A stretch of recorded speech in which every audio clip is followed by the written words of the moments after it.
Would you raise your right hand, please? Do you swear to tell the truth, the whole truth, and nothing but the truth, help you God? I do. And state your name for the record. Domingo Morel, Domingo Morel.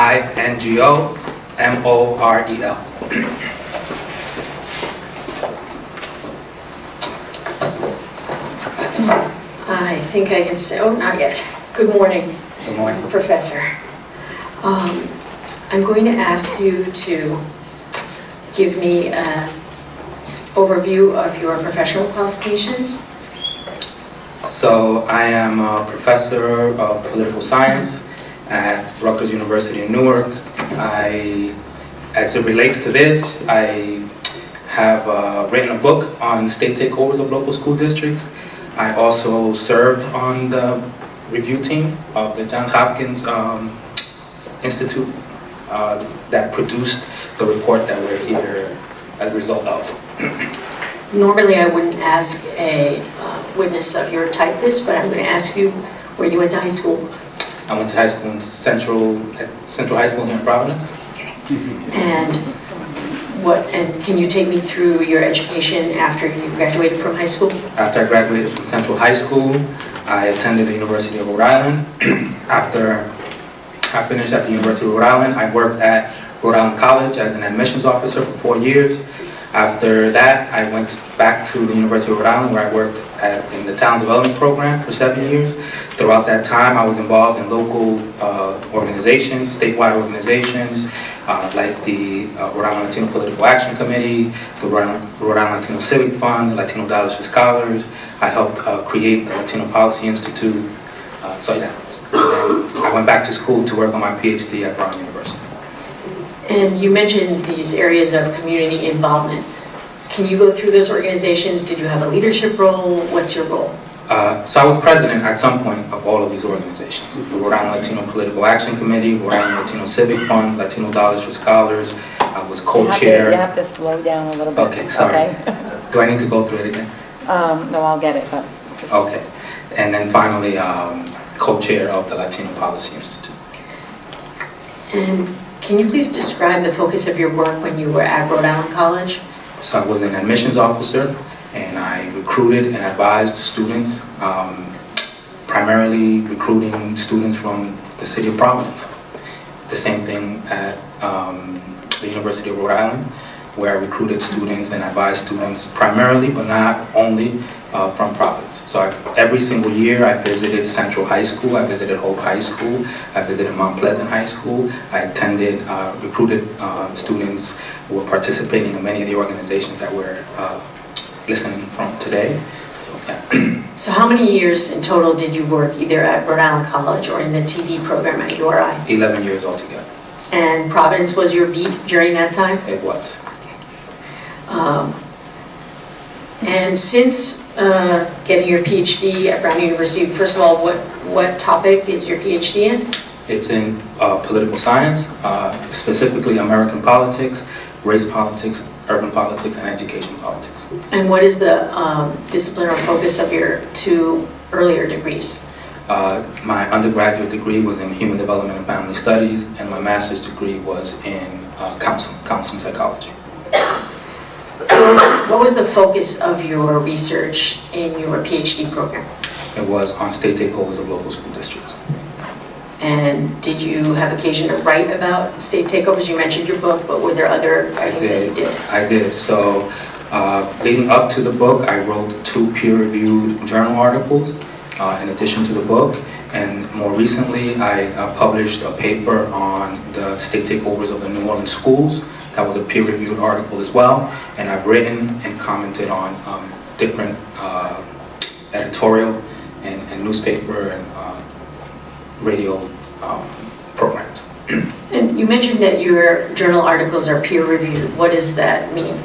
So what that means is you send out your paper, and it has to be, it's a blind process. So you have scholars who are experts in that related field, and they have to determine whether this research abides by, the research methods, it's the data that is being used, the approach that is being used is up to standards. and in order for it to be published by a peer-reviewed journal article, it has to be approved in the case by these scholars. In the case of the articles that I published, they were, it's a double process, so I have to go for each of those articles through two review processes, essentially, of at least 3 scholars reviewing each. And I know that in your research you do both quantitative and qualitative research. I do. And as part of that peer review process, do you make your data available to reviewers? I do.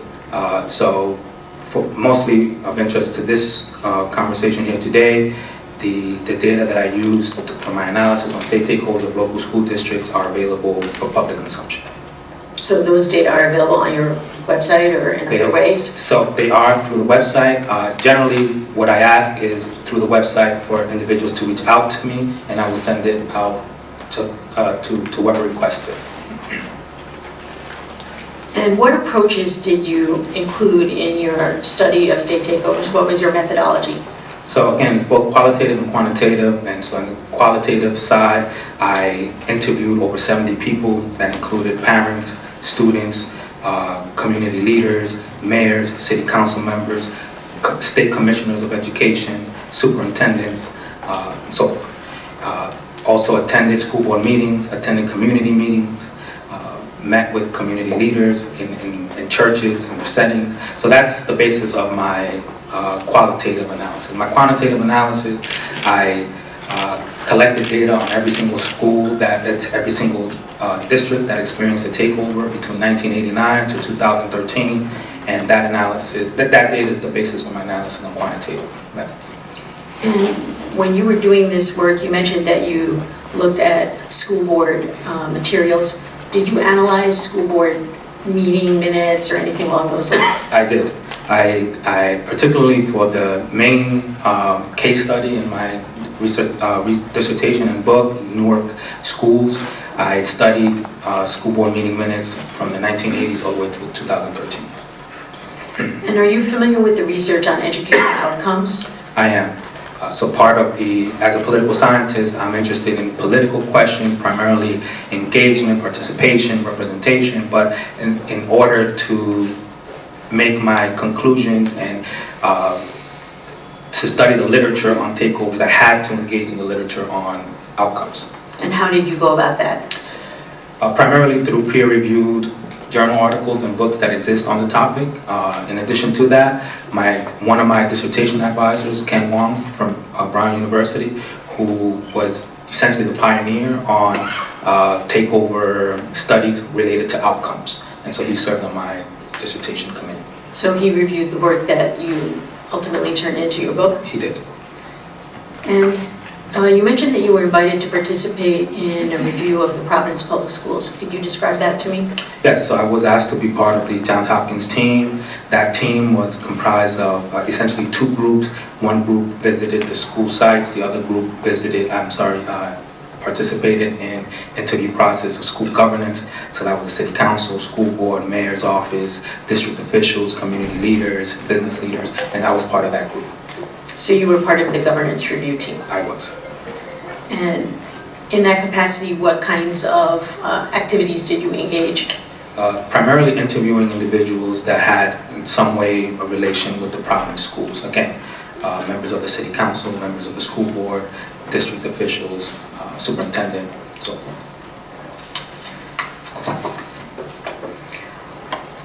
I haven't asked you to share with us your teaching experience as well as your research experience. So I've been teaching at Rutgers University, Newark. I teach several classes, including Intro to American National Government, Urban Politics, the Politics of Poverty. Before that, I taught at Wellesley College in Massachusetts, UMass Boston, and here at the University of Rhode Island and Brown University.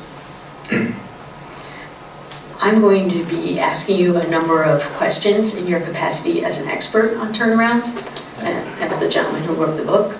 And I'm also going to be relying on your specific knowledge of the Providence Public Schools, Yes. based on your testimony about your experiences as a student, as a university professional with Providence as your beat, and as a researcher. Yes. Based on your research, your experience, and your work with colleagues, do you have an opinion as to whether parents and students need to be involved in decision-making in a transparent and collaborative way in order for state takeovers to succeed? Yes, I have an opinion. And what is that? So if we look at healthy, vibrant, thriving school districts across this country, an essential part of the pieces that make that vibrant, robust public school system is the students, the parents, communities, organizations being part of that process. And so essentially we cannot have a strong, vibrant, thriving school system if that component is missing. And so I think that as the plan goes forward with the takeover, if that is not part of the structure built into the system, then we run the risk of having a process that doesn't meet to the promise and the expectations. And what we do know from takeovers is that in terms of improving schools in the long term, to have the type of, again, strong, thriving, robust public school system, takeovers have never delivered that. And so what we have here sounds like to me is an opportunity to do something different. And that different would require some sorts of mechanisms to ensure that the community is part of the process. And based on your research, are there examples that you can provide to show why there is a risk of failure if there is not strong involvement of the community?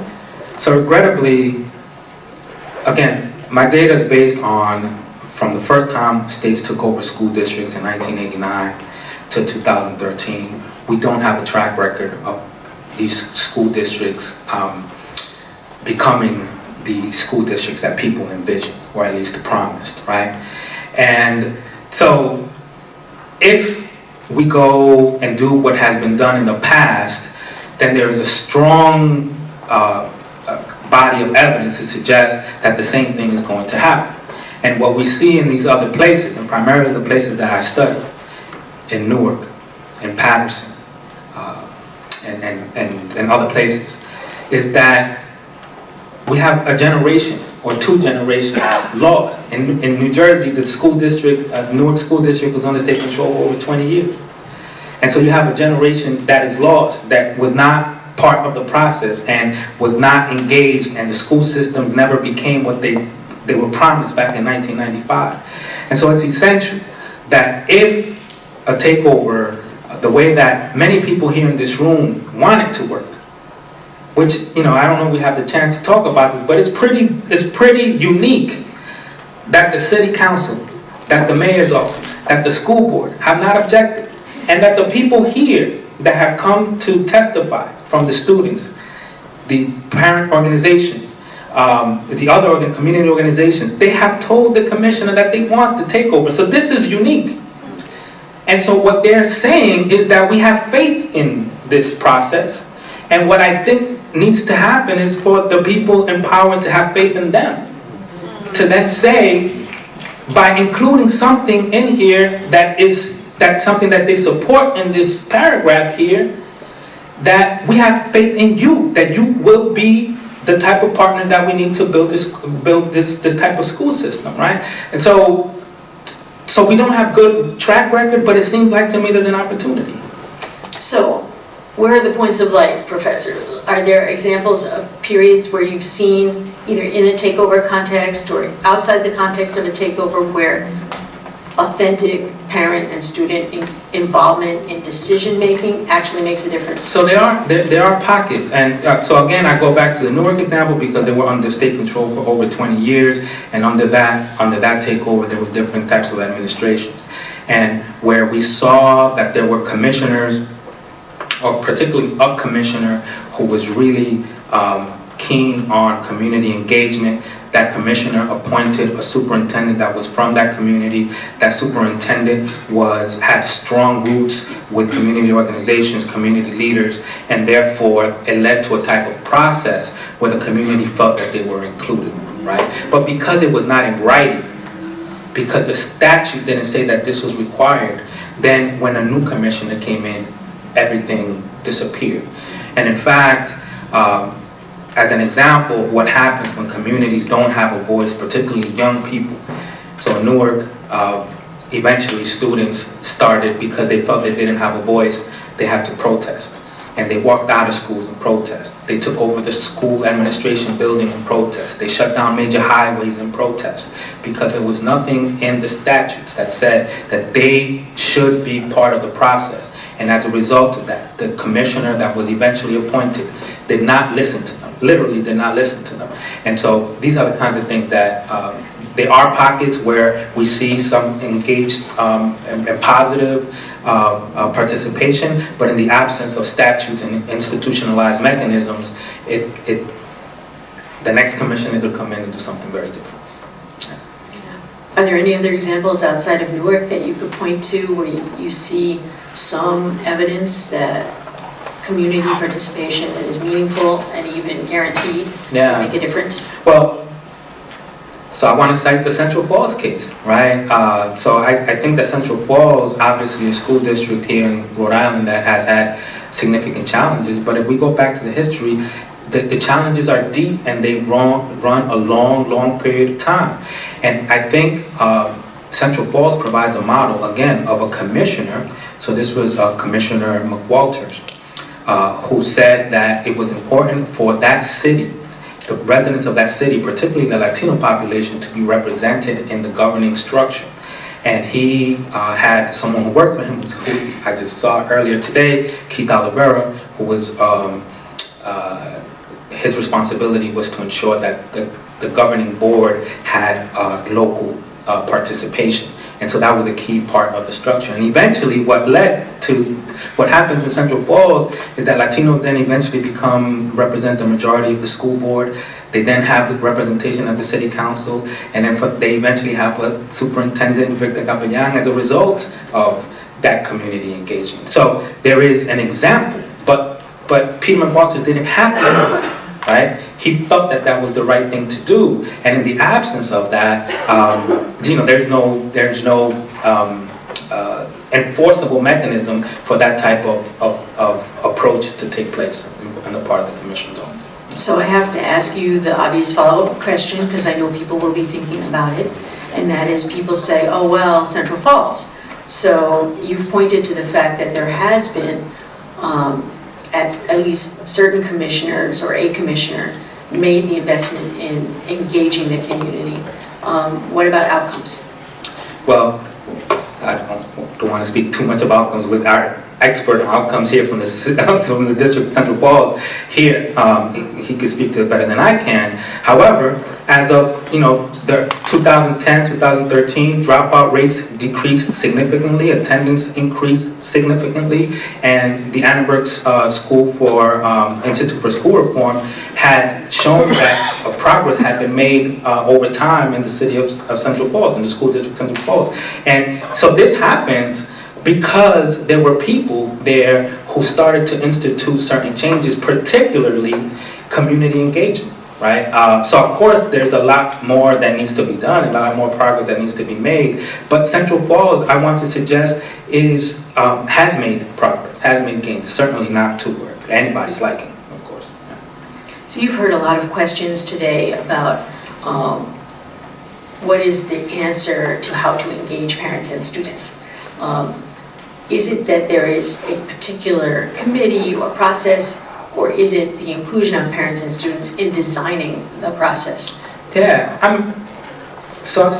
we all sat here, we've been here the entire morning, and this question keeps on coming up, and I don't think that people are really listening. They're not listening. What they're saying is, we don't have a specific model. All we're saying is that we are included, and have faith in us that we can work together collaboratively to produce the type of school system, to build the type of school system that we all want. And so we don't have really good models, to be honest. Like I mentioned earlier, it's pretty odd that a whole city has decided, and all the political institutions in the city have decided not to object to the takeover. Right? That's pretty odd. And so in other places, when a takeover occurs, usually what that means is that people are fighting over not being replaced. And that doesn't seem to be happening here.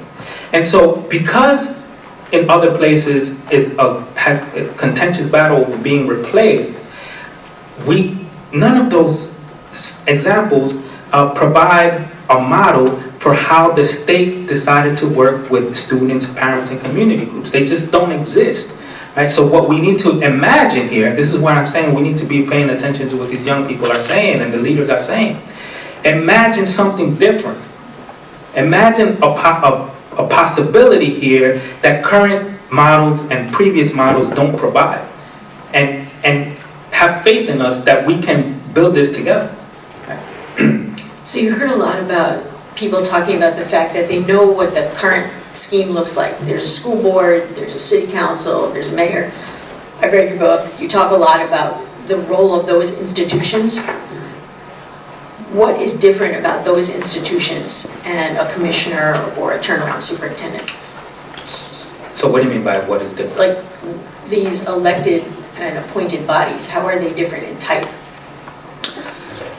So the school board, city council. So, generally across the country, school boards are the site where communities come and talk about issues that are related to district-wide concern, right? Because one of the things that we need to think about is that, and again, listening to what the folks are saying here, that there are multiple levels of engagement. So there's engagement at the school level, there's engagement at the district level, and there's engagement beyond that. And there's, in our political system, it's designed that way so that people have different points of entry. Now, the one thing that is, to a question that was asked earlier, which I think it's, we should be really concerned about, is that by replacing the school board, or removing the school board, and then moving the decision-making body to the state legislature, right? For example, in a prior testimony. Well, so the state legislature is comprised of, I think, is 113 members or so here in Rhode Island. About 20 of them are from the city of Providence. So what happens when the Providence residents decide that they want to go to the State House, because that is the only way that they can, file a grievance or make whatever issue they have heard? The Providence delegation is outnumbered. And what that means is that the people in Providence then lose representation, because traditionally they can go to their school board, they can go to the city council, they can go to the mayor, but when they're replaced and now the governing structure is the state legislature where the Providence delegation is outnumbered, what does that mean for the city, the residents of the city of Providence? They're disenfranchised. Democracy is not really part of their process, right? So, and I'm saying this not in support of what has happened in the past, because we clearly have problems. But if the analysis is that the bureaucracy hasn't worked, that the school board hasn't worked, that the city council hasn't worked, the mayor's office hasn't worked, and as a result of that, we're going to remove all of them out of the way, including the student groups, community organizations, parents, including them, how is that a solution? Right? How is that a recipe for improving the schools? And so what we need to think about is how can we institutionalize this energy, this participation to improve the schools? So you heard a lot of testimony from my clients today that they're not opposing a takeover. In fact, they're demanding a takeover, and that they're demanding that the takeover succeed. Do you have recommendations about how the commissioner and those who are assisting in the design of this process can put variables in place to support success? So again, I go back to what they have been saying. They don't have a specific plan. And I want to honor that in the democratic spirit, that all that they have been asking for is that in that paragraph, there is a sentence or two that is added, that rather than some vague pronouncement, that there is a specific mechanized line in there that said that participation will be part of the process. And that process will be will constitute parents, community organizations, and youth groups.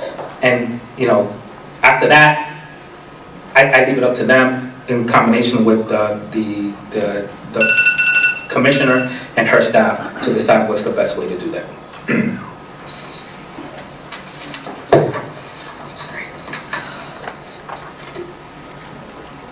think that's all I have for you right now, Domingo. Mr. DeSisto. Thank you. Professor, thanks for coming. I know you're teaching at Rutgers today. I think you had to take that. Well, I was teaching at Rutgers last night, so I have to come over last night. We appreciate it. Yeah. So, look, I read your book, Takeover, I enjoyed it. What I got from the book, and you tell me if I'm wrong, is that this is leadership driven, and that if you have a strong leader in charge, that is in and of itself is going to help the process and the community involvement. Do you agree? Not entirely. Okay. So I think leadership matters, that's clear, and I cite different examples of where strong leadership that was committed to improving education really did improve conditions. Where I would disagree, or object to some degree, is that it's not just leadership, it's that in the absence of institutionalized mechanisms, then you have leadership that is not responsive.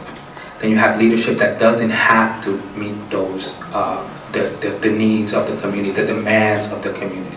And, you know, I'm a political scientist. And so this book is about politics.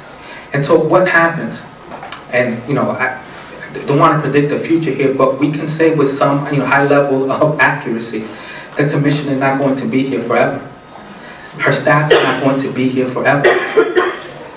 The current governor, the current mayor, the current city council members are not going to be here forever. And so what happens when this relationship that seems to be a positive, based on partisan alignment, based on personal relationships, when that is no longer there, then it opens the door for an introduction of leadership that is not responsive to the community. So. Good.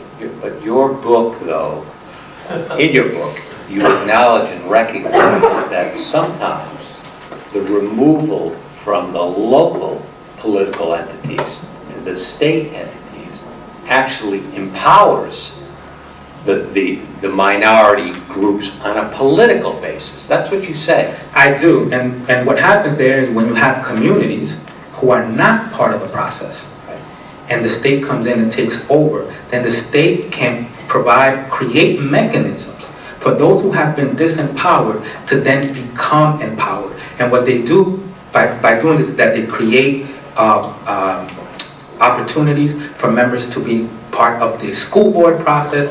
And so what is interesting about this here is, in this case of Providence, is that, you know, we don't know what's going to happen with the school board. We don't know what's going to happen with the city council. And so what does empowerment mean in this situation? Well, empowerment means listening to the people who've been testifying today and including an institutionalized mechanism here for them to be involved. And you mentioned, you in your book, you compare Newark with Central Falls. There's a direct comparison.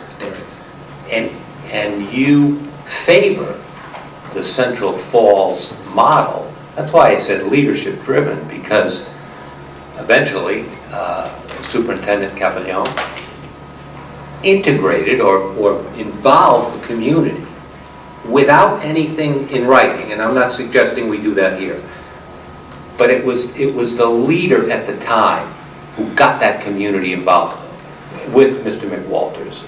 Fair? Yes, so what happened, the reason why I compare the city of Central Falls to the city of Newark is because the city of Central Falls, prior to the state takeover of the school district, had a significant Latino population but had zero Latino political empowerment. Yeah. Not at the school board level, not at the city council level, or the mayor's office. And when the state took over, it made a deliberate plan to increase the involvement of Latinos in the city of Central Falls. And as a result of that, we see an increase in political participation and political empowerment. Okay, that's good. And the reason I bring that out is he's now on the state team, and you're happy about that, I take it. I know Victor very well, and I've always been a big fan of Victor. Actually, Victor was my counselor at the University of Rhode Island when I went there. So I have nothing bad to say about Victor. What I do have to say is that tomorrow Victor could be gone. Right? I have all the faith in the world that Victor's going to do the right thing. But he can't be gone just as the commissioner can be gone. And the only thing that can help have a school system that outlasts them and all of us is institutionalized mechanism for participation. And the institutionalized mechanism is one additional sentence in there, or two, that indicates that the public, parents, and so forth, shall be in the process, right? So I'm not a lawyer, but I do think that that word shall, Will. I think it's Will be in the process. so will is a good part, and then I think something about providing examples of what that will look like. I think it's probably helpful as well. But since you have the ear of everybody here, and I mean everybody, you understand that will can't mean that there's a veto power. I mean, someone has to be, a leader has to be in charge. I agree entirely, and I don't think that's what folks are asking for. That's good. Okay, thank you. That's all I have. Thank you very much. Any redirect? Just one thing. I want to make sure that I'm hearing and understanding you correctly. What I hear you saying is that we all need an insurance policy because, remarkably, there seems to be an alignment of purpose with this takeover. And you've researched all of them, and you look pretty surprised. And you've articulated that you're surprised. And so if that's remarkable, it may not be sustainable. And so you're suggesting that if it isn't written down, it's not real. Because even with all these intentions, I can get hit by a bus tomorrow. I'll put myself in the spot there because we all know what the term limits are. We all know what the patterns of appointment are. But going beyond individuals into systems, into institutionalized mechanisms, if I'm understanding your term correctly, is that what you're advocating for? Yes. And is that based on your research, your experience, both the lived experience in this community and your studies of other communities? It's based on all of those things. Yeah. Anything further? No. Thank you. Hello, Professor. Again, I echo Mr. DeSisto and Ms. Woods. Thank you for coming. This is really interesting and helpful. You understand there are two things here, and they're different. One is the order, the proposed order, and the other is assuming the order is effectuated in some way, there will be a written turnaround plan. Two different things, correct? Yes. Okay. And so what we're talking about today is whether the order, well, it's a motion to intervene first, but ultimately whether that order that has been proposed by the commissioner should be accepted by her or modified by her or rejected by her. You understand that, correct? Yes. All right. We're not debating what the turnaround plan is. You understand that, I correct? do. Right. So the things that you are talking about effectuating the kinds of day-to-day as well as systemic change in the Providence school system, that's the turnaround plan, is it not? Not entirely.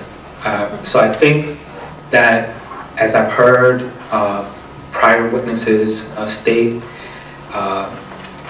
there is a train, and that train, they want to be not where the destination, they want to be part of that ride right from the beginning. And so there's a critical part before the actual turnaround plan that needs to be, in their view, and I support them, collectively agreed upon.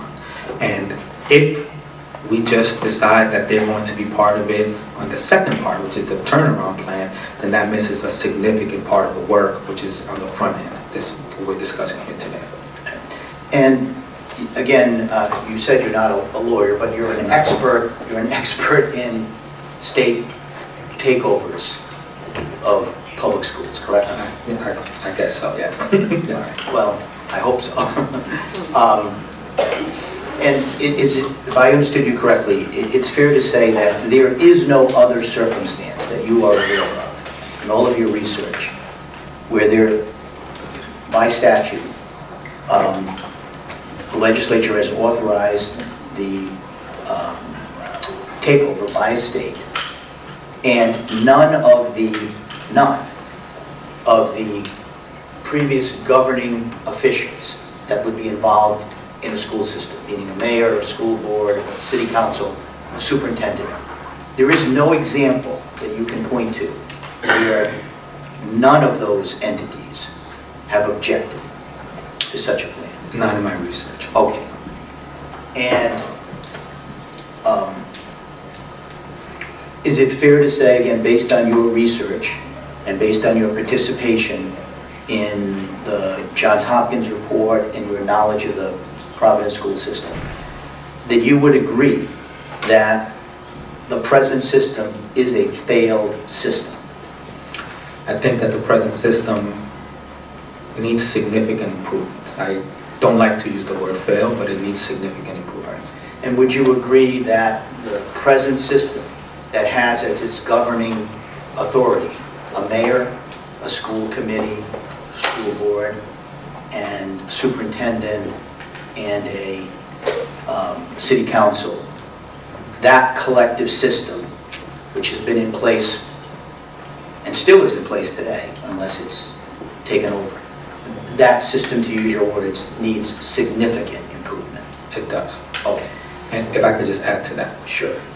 So I think the missing component here, and it's why I'm opposed to the takeover, although everyone else is in agreement with the takeover here, is that the one thing that has been missing, and I know this from my research and my observations through the Johns Hopkins review team, is that all along, 20 plus years, the one thing that has been missing is community engagement. An absence of community engagement with the schools, with the actual classrooms and the principals, absence of community engagement with the school board, absence of community engagement with the mayor's office, and so forth, right? And so in the absence of that, accountability has essentially been non-existent, right? And so what we can do with that then is say, well, the city council, school board, mayor, they need significant improvement, so a solution is to get them out of the way, which is what generally takeovers do.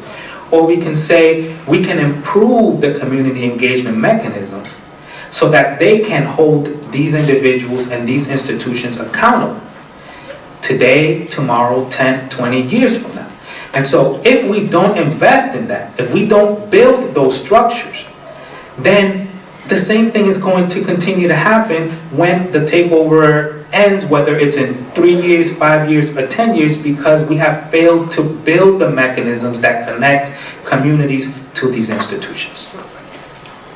And you haven't seen the turnaround plan because it hasn't been written yet. Right. Yes. And it hasn't been written yet because it would be, at a minimum, presumptuous to write a turnaround plan before the commissioner has the power to even take over the schools, correct? I suppose. Okay. And so I just want you, it's been up many times, can you point to anything in that order, whether it's that paragraph or any other, that suggests that the commissioner is not going to engage in community involvement? I fully trust that the commissioner is going to engage in community involvement. And she has done to some degree, to a large degree, this already. What I think is missing is, again, an institutionalized mechanism that guarantees this involvement. Right? Let's talk about what you mean by guarantee. You said, well, I hope the commissioner's here for a very long time. I hope Victor's here for a very long time. I think you do as well. But you're not suggesting that even if the commissioner were to put something to your liking, to your approval, in that order today, that wouldn't be binding on a future commissioner, would it? It's a commissioner's order. meaning it's binding on this commissioner Yeah. until she decides to change it. True, but I think, again, I'm not a lawyer, but by doing that, it may set some precedent that future commissioners and litigants can, work off. And so this is what I'm saying about building the type of structures that are sustainable in the long term, that outlives everyone that is here today. And so by including that, it might not, the next commissioner might decide that they want to do something differently, but at the very least, these community organizations can fight for it based on an existing precedent. And you're also familiar with the Council on Elementary and Secondary Education. You're familiar with that entity in Rhode Island? Yes. Okay. In effect, that council is the commissioner's boss, correct? They are. Yeah. All right. And that council hired the commissioner and obviously could fire the commissioner if the commissioner did something that was inappropriate or not to their liking, correct? Correct. All right. And have you read how the commissioner obtained her power to even have this process? You understand it came from the Council on Elementary and Secondary Education? The power to take over this? Yes. Yes. Okay. So it went from the legislature, the Crowley Act, to the Elementary and Secondary Education Council, they designating the commissioner as the person they want to do this, correct? Correct. All right. And so, would you not agree, again, I'm not asking, I'm just talking from a lay person's or an expert person's perspective, not a legal opinion, but you would agree that the commissioner is accountable to the council, correct? I do. Okay. And if the commissioner is doing a bad job and is not listening and is not involving the community and has not included the community in the turnaround plan, then anyone or everyone could go to the Council on Elementary and Secondary Education and say either take away her authority, modify her authority, change her authority, or I guess in the worst set of circumstances, fire her, correct? The issue that I have with that is that council does not have to listen to the will of the people of the City of Providence. They don't have to. Their positions are not dependent on the voters of the City of Providence. Unlike the City Council, unlike the mayor, and unlike, by extension, the school board. And so what it can mean is that the folks in this room can go to the council, demonstrate that they're upset and are unhappy with the commissioner, and they don't have to do anything about it because their seats are not dependent on those voters. And so that's part of the concern here, is that yes, there's a level of accountability, but it's not a level of accountability for the people that this affects the most. But again, political question, not legal question. Yeah. You're a political scholar. So if the commissioner either puts something in the order or doesn't put something in the order about community involvement being required as opposed to something that she would certainly consider, you want it mandatory. The mayor is not involved in that, correct? The mayor is out, correct? If it was up to me, I think the mayor should be part of it. I'm talking about right now. Right now, in this order. He's not part of it, yes. The mayor, she said, I'm going to consult with the mayor, I'm going to collaborate with the mayor, I'm going to collaborate with and consult with the school committee, I'm going to collaborate and consult with the city council, all of those things. Yeah. Okay? But again, if I understand this correctly, the way you're reading it is, she is the ultimate decision maker. Yes, no, so she's the commissioner. Okay, commissioner. So she would listen to the mayor, but not necessarily have to agree, correct?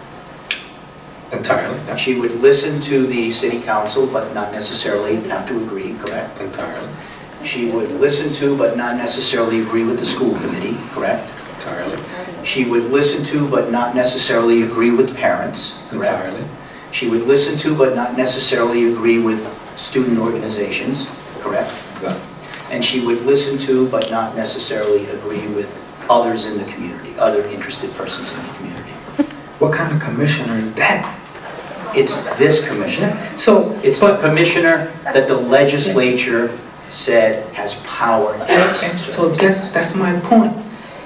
What kind of commissioner is going to be overseeing a district with all of the entities you just mentioned, the students, the parents, the leaders, and not listen to them and be fine? I didn't say wouldn't listen. No, I but you said said they- listen but didn't agree. So I'm sorry, I take that back. So listen and decide not to go with the wishes of the community. There's Is that one, better statement? would you not agree, there is one leader?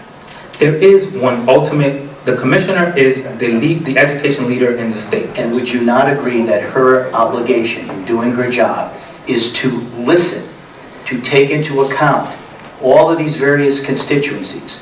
But at the end of the day, a leader decides, correct? I agree, but a critical part of this, and you just mentioned it yourself, is that the commissioner is accountable to some bodies, right? This is a public education system. It should be accountable to the public. And if she's not accountable to the public, then what kind of system is that, right? So you're putting me in a situation where I have to speak in this way as if she's not here, right? No, I'm right here. This is not a personal attack on her. This is about creating institutions that outlast her and outlast everyone here. And so that's what I'm talking about, a public educational system that is accountable to the public. Sure, because I am here. I'm at the table. I am here. I need all of you to hear that. We're talking as if I'm not sitting at this table. I'm here, guys. And I've been listening since the first day I got here. I hear you. The system has let us fall down. I get it.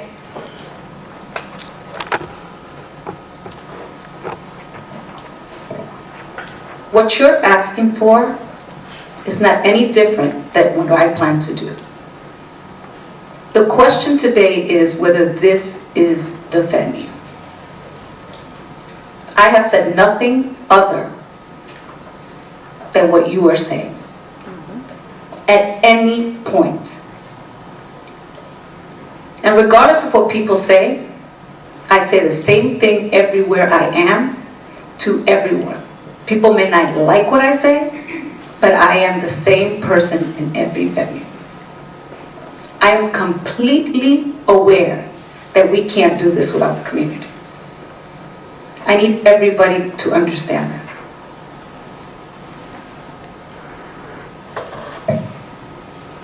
Any further questions, either Ms. Wood or Mr. Sisto?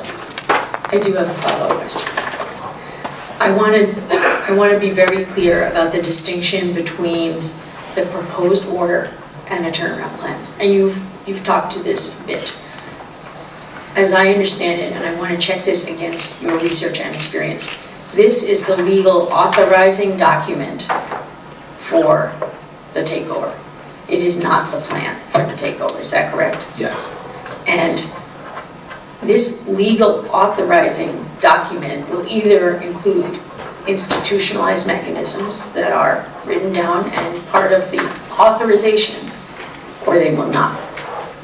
And so, before we bring in the dogs from the Council on Elementary and Secondary Education, this would define the expectations for everything that happens going forward. Is that the role that this plays in a state takeover in your experience? Yes.